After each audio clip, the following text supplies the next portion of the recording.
Hi, welcome to agent private limited. आज की इस क्लास में हम प्लांट पीएक्स की एनालॉग आउटपुट की लाइब्रेरी को डिस्कस करेंगे। तो आइए स्टार्ट करते हैं।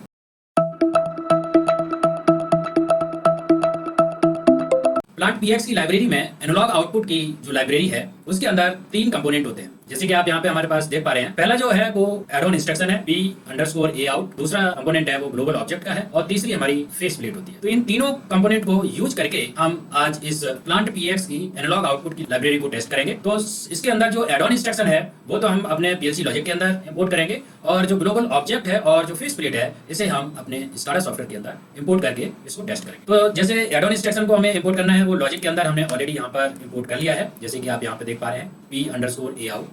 तो इसको इस्तेमाल करने के लिए हम एक नई रूटीन बनाएंगे। तो यहाँ पर न्यू रूटीन पर क्लिक करेंगे और कोई नाम दे देंगे। मान लीजिए मैं इसे AO मैप का नाम दे देता हूँ। तो यहाँ पर हम AO मैप कर देंगे और ये बन गई और इसको हम मेन रूटीन में कनेक्ट कर देंगे। तो यहाँ पर एक बार कॉपी और पेस्ट करेंगे और यहाँ पर हम जो अभी अभी हमने रूटीन बनाई है AO मैप, इसको हम यहाँ पर एक बार इनेबल कर देंगे। तो ये हमारी रूटीन इनेबल हो गई है। अब इसके अंदर इस लाइब्रेरी को कॉन्फ़िगर करेंगे और टेस्ट करेंगे। एड ऑन इंस्ट्रक्शन के अंदर जाएंगे और यहाँ पर PA out पर क्लिक करेंगे। तो यहाँ पर ये इंस्ट्रक्शन आ गया। अब इसके अंदर एक नाम दे देंगे। मान लीजिए ये एनालॉग आउटपुट है, तो अगर कोई प्रेशर का है या टेम्परेचर का है तो उसी के हिसाब से हम इसका नाम दे सकते हैं। मान लीजिए ये टेम्परेचर का कोई एनालॉग आउटपुट है तो हम इसको TCV 101 ये नाम दे दिया। तो ये टेम्परेचर का कंट्रोल वेरिएबल हो गया, एनालॉग आउटपुट हो गया। और इसको एक बार राइट क्लिक करेंगे और इसका डेटा टाइप p_a out रखेंगे और क्रिएट करें। तो यहाँ पर ये क्रिएट हो गया है। अब इसके अंदर इनपुट टाइप में एक हमको टैग चाहिए। इसमें हम कुछ एक टैग डाल देते हैं। मान लीजिए TI का नाम बना देते हैं, TI_001 ये नाम दे दिया और इसको एक बार क्रिएट कर देंगे।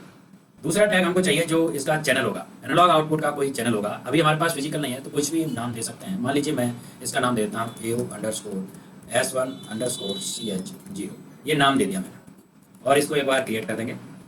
तो ये लॉजिक हमारा यहाँ पर डेवलप हो चुका है। अब इसको हम एक बार पहले डाउनलोड कर लेते हैं। डाउनलोड के लिए डाउनलोड पे क्लिक करेंगे,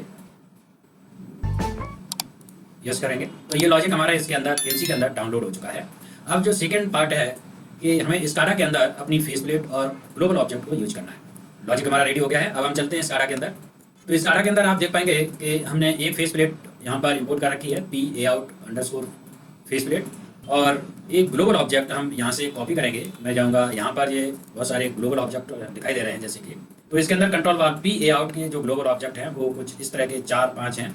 मैं इसमें से पहला ही कॉपी कर लेता हूँ। ये ग्लोबल ऑब्जेक्ट हमने यहाँ से कॉपी किया और अपनी स्क्रीन के अंदर आएंगे। हम स्क्रीन नंबर 3 पर काम कर रहे हैं तो यहाँ पर हम एक बार पेस्ट करेंगे। तो ये यहाँ पर आ गया, इसको यहाँ पर ड्रैग करके यहाँ लेके आएंगे। तो यहाँ मैंने इसको रख दिया।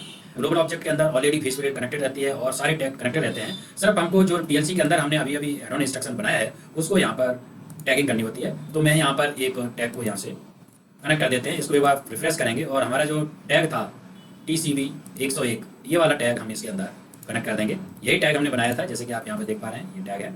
इस टैग को हम यहाँ पर एक बार कनेक्ट कर देंगे, ओके करेंगे और इसको सेव करेंगे और अपने रन मोड में जाएंगे और एक बार स्क्रीन को रिफ्रेश करेंगे। स्क्रीन को रिफ्रेश करने के लिए हम स्क्रीन नंबर 3 की बटन पर एक बार प्रेस करेंगे।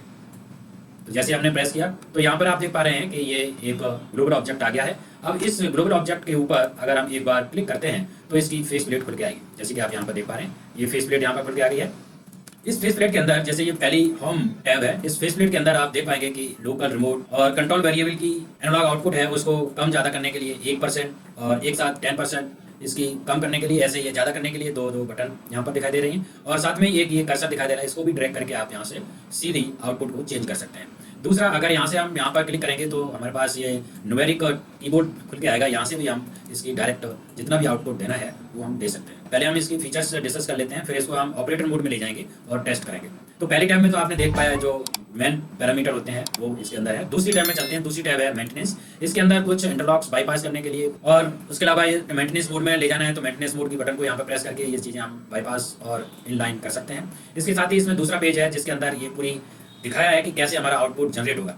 जैसे कि आप यहाँ पर देख पा रहे हैं, यहाँ से जो भी आउटपुट निकलेगा, यानी कि जो आउटपुट हम यहाँ से देंगे 0 से 100 के फॉर्म में होगा, वो यहाँ से निकलता हुआ अगर ऑपरेटर मोड है तो यहाँ पर ये पास होगा और फिर यहाँ पर ये अपनी लिमिट को क्रॉस चेक करेगा। अगर लिमिट 0 से 100 पड़ा है तो 0 से 100 के बीच में जो भी आउटपुट होगा वो पास कर देगा आगे। अगर हमने कोई लिमिट लगा रखी है, सपोज 25 से 75 अगर हमने लगा रखी है, और अगर हम 10% इसके अंदर फीड करना चाहेंगे तो ये 10% को एक्सेप्ट नहीं करेगा, ये 25% को एक्सेप्ट करेगा, क्योंकि इसकी लोअर लिमिट 25% है। ऐसे हायर केस में अगर हम 80 डालना चाहेंगे और अगर ये हायर की इसकी लिमिट 75 है तो इसके अंदर 80 ट्रांसफर नहीं करने देगा, ये 75 को ही मूव करेगा। तो यहाँ पर एक अपनी लिमिट को क्रॉस चेक करने के बाद आगे जाएगा और फिर अपना मोड को चेक करेगा, ऑपरेटर मोड है या मैनुअल मोड है, उसके अकॉर्डिंग ये आगे जाता हुआ अपने टारगेट को हिट करके यहाँ पर ये जो सीबी आउट है उस आउटपुट को निकालेगा। ये दूसरी टैब हो गई। अब तीसरी टैब के अंदर आते हैं। तीसरी टैब के अंदर ये अनस्केलिंग के लिए है कि जो भी वैल्यू हम यहाँ से 0 से 100 दे रहे हैं उसे हमें किस रॉ काउंट में अनस्केल करना है, यानी कि आउटपुट जो फील्ड को आउटपुट जाएगा वो किस रॉ काउंट में जाएगा उसको हम यहाँ से सेट कर सकते हैं। तो हम यहाँ पर मान लीजिए फ्लेक्स के आईओस है तो हम इसकी 30,840 डाल देंगे, क्योंकि इसकी 30,840 रेंज होती है, तो हम इसी को मान लेते हैं। ये 30,840 डाल दिया। तो यहाँ से ये जब भी हम 0 से 100 डालेंगे तो ये 0 से 30,840 के बीच में स्केल करके रॉ आउटपुट सीबी जनरेट कर देगा। तो ये इसके अंदर, और उसके अलावा इसके अंदर लेवल नाम और टैग का नाम हम यहाँ पर डिसाइड कर सकते हैं। और दूसरी टैब के अंदर इसके अंदर कुछ और भी ऑप्शंस हैं, जैसे लास्ट होल्ड रखना है या जो वैल्यू आप सेट कर दोगे उसको रखना है। उसके अलावा कुछ यहाँ पर इंटरलॉक है, उसको हम लाइन में ले सकते हैं और बाईपास भी कर सकते हैं। तो ये तीसरी टैब थी। और चौथी टैब है अलार्म कॉन्फ़िगरेशन की। इसके अंदर हम अपने अलार्म है उसको कॉन्फ़िगर कर सकते हैं, फॉल्ट का टाइम डाल सकते हैं, इंटरलॉक ट्रिपिंग का टाइम डाल सकते हैं। और जो लास्ट टैब है उसके अंदर अलार्म का है। इसके अंदर अगर कोई अलार्म आएगा तो फिर यहाँ पर इसके एक्नॉलेज करने की बटन भी इनेबल हो जाएगी। तो इस तरह से इसके अंदर ये पूरी फेस प्लेट है जिसको मैंने डिस्कस किया। अब इसके अंदर कुछ चीज़ें और भी हैं, पहले हम इसको रेडी कर लेते हैं। रेडी करने का मतलब अभी के केस में अगर हम यहाँ से 10 फीड करेंगे तो इसका जो आउटपुट है वो यहाँ पर नहीं निकल रहा है। यहाँ से हमने फीड कर दिया 10%, यहाँ दिखाई दे रहा है, ये 10 यहाँ के अंदर चला गया है, लेकिन इसने अभी तक हमको आउटपुट जनरेट करके नहीं दिया, यानी कि आउटपुट में ये अभी 0% दिखा रहा है। क्यों? क्योंकि ये अभी लोकल मोड में है। तो लोकल मोड में है, इसको हमें रिमोट में करना होगा, यानी कि ऑपरेटर मोड में करना पड़ेगा। तो अगर ये फील्ड में, अगर हमारे पास ये हम एक्चुअल में कर रहे होते तब तो ये फील्ड से ही एक सेलेक्टर स्विच के थ्रू जब हम इसको सेलेक्ट करेंगे एक बार लोकल में या फिर रिमोट में तो ये ऑपरेशन मोड में आता है, यानी कि ऑपरेटर मोड में या लोकल मोड में। लेकिन अभी हमारे पास ऐसा कोई फील्ड से कनेक्शन नहीं है, तो हम अपने लॉजिक के अंदर चलेंगे और लॉजिक के अंदर इसके अंदर जाएंगे और इसको एक बार एक्सपेंड करेंगे और इन हैंड वाला जो हमारा टैग है इसकी जो वैल्यू है उसको हम एक बार बंद करके एंटर करेंगे। तो अभी आप यहाँ पर देख पाएंगे कि ये ऑपरेटर मोड में आ गया है। अब ऑपरेटर मोड में आ गया है और इसने जो 10% हमने इसके अंदर दी थी वो भी इसने आउटपुट जनरेट कर दिया। अब ये अंदर हमको कितना जनरेट कर रहा होगा वो 0 से 30,840 के हिसाब से जो रॉ वैल्यू बनेगी उसके हिसाब से जनरेट करेगा। जैसे अभी हम अगर इसको थोड़ा सा और बढ़ा लेते हैं, यानी कि 25% कर लेते हैं, तो 25% करने के लिए हम यहाँ पर सिंपली क्लिक करेंगे और 25% यहाँ टाइप करेंगे और ओके कर देंगे। तो 0 से 30,840 जैसे कि आप यहाँ पर देख पा रहे हैं, जैसे हमने 25% एक साथ हमने दिया तो यहाँ पर एड टारगेट न करके ये अभी रैंपिंग में दिखा रहा है। रैंपिंग का मतलब यह है कि आपने एक साथ कमांड ज़्यादा दे दी, लेकिन इसके अंदर हमारे पास ऑप्शन है इंक्रीज चेंज लिमिट और डिक्रीज चेंज लिमिट, यानी कि अगर हम एक साथ कमांड दे देते हैं 100% का, यानी कि कंट्रोल बार हमारा 0% पे खड़ा हुआ था और हमने एक साथ कमांड 100% का दे दिया, तो ये 100% कितने स्टेप में जाना चाहिए, तो उसके लिए हमारे पास यहाँ चेंजिंग रेट पड़ी हुई है। अगर हम इसके अंदर जैसे ये 10% पड़ी है तो ये कैसे काम करेगा, जैसे 10 फिर 20 30 40 50 60 70 ऐसे करके 10 स्टेप में ये अपने 100% को जो भी टारगेट है उसको अचीव करेगा। अगर हम इसको 2% कर देंगे तो ये 2% करके ही अपने आउटपुट को निकालेगा और अपने टारगेट पर पहुंचेगा। तो इसके लिए ये ऑप्शन इसके अंदर पड़ा है। ऐसे ही हम जब डिक्रीज कर रहे होते हैं तो उस टाइम भी हम यहाँ पर लिमिट लगा सकते हैं कि अगर कोई कमांड एक साथ कोई कमांड डिक्रीज कर देता है या इंक्रीज कर देता है तो वो कितने % में अपने स्टेप को एक एक करके स्टेप को आगे ले जाएगा। तो इसके यहाँ पर फीचर्स दिए हैं। अभी इसको चेक करना चाहते हैं तो अभी 10% के हिसाब से चेक कर सकते हैं।